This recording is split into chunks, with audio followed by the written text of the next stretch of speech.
السلام عليكم ورحمة الله وبركاته. أهلا بكم في وجبة إن شاء الله. النهاردة عاملين مع بعض عدس، وانتوا عارفين الدنيا برد والعدس حلو جدا في البرد ده. بحب أوريكم أنا بعمله إزاي. المكونات بتاعتنا بعمله طبعا بحط توم زي ما انتوا شايفين كده، وبحط جزر، وبحط بصل، وبحط قطاية صغيرة عشان القطاية طبعا بتدي طعم حلو جدا ليها. وبعد كده طبعا تغسليه كويس العدس جدا جدا، وبعد ما تغسليه تكوني غالية المية الأول قبل ما تحطي العدس تضيفيه عليه، لازم تغليه.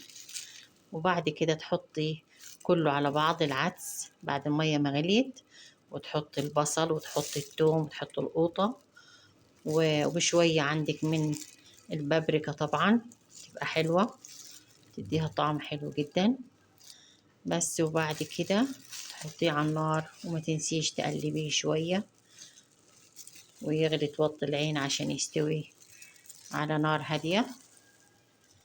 وبعد ما بيخلص طبعا احنا بنصفيه، وانتوا عارفين الباقي بيبقى ايه، بس بقى ايه ده الطريقة المكونات بتاعته. ونقول ايه بالهنا والشفا، والسلام عليكم ورحمة الله وبركاته.